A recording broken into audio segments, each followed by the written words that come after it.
This has been a big debate in Frankfurt for the last year or so, with even the governor agreeing with much of what you say about the coal industry. But of course, the state budget, I think we're projected to spend a total of about $27 billion this year, if you look at everything that the state spends.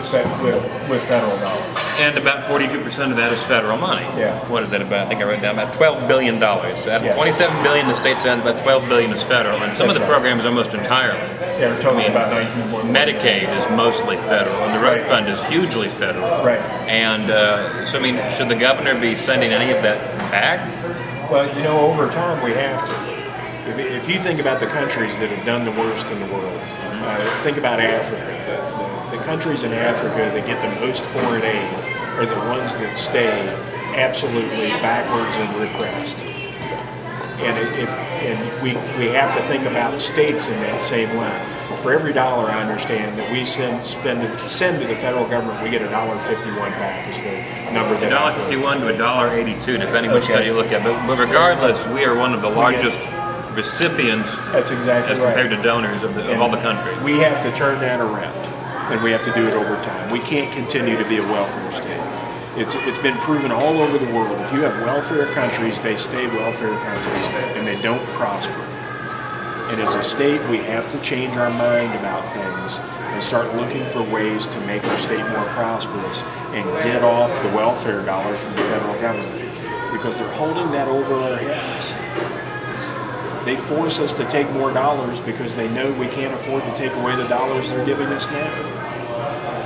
And those future dollars that they give us always require the state to spend more money.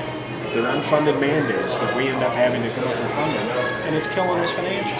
Well, what specifically could we reject now? We need to work hard to get Medicaid turned around. I mean, it has to go to a block grant system.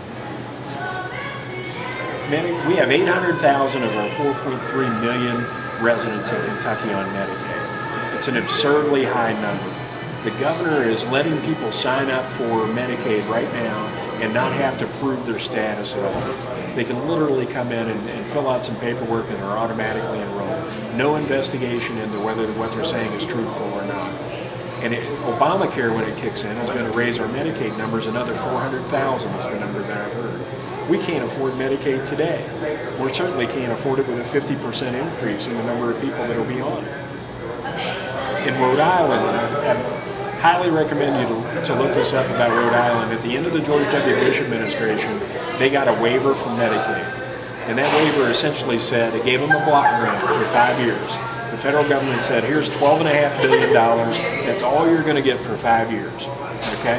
But then they allowed the state to change who's eligible for Medicaid, also allowed them to bring in some free market influences, like allowing hospitals and doctors to bid on Medicaid patients, to be able to supply those services.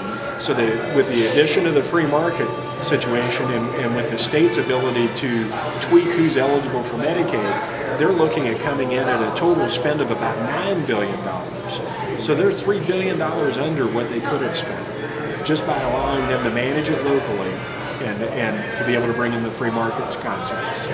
Because, if you have local people managing problems, you understand who the truly needy are and who the truly greedy are.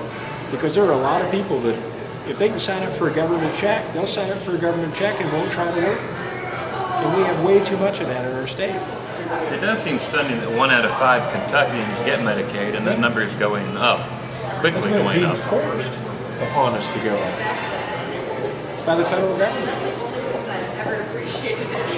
And of course, anytime you stand up to the federal government, they threaten to take away your road funds or your, or your Medicaid money or this or that. And really, states need to band together and call their bluff. Well, as you say, a lot of laws, the drunk driving laws, for example, in Kentucky, they were strengthened because the DOT said if you don't want to lose your federal highway money, you will raise the standard to, or drop it, I guess, was it 0.08? It was 0.10 before. Yeah. For blood alcohol, which may be a good thing. I don't know. It may be good or bad. I'm not implying that everything that the federal government has ever done in terms of a recommendation is a bad idea. But you're correct. I know in Frankfurt, I think at least once every other session or so, we'll hear about something that comes down. People ask, why are we doing this? Well, we got to do this or else they're going to take away our money for X, Y, Z. That's exactly right.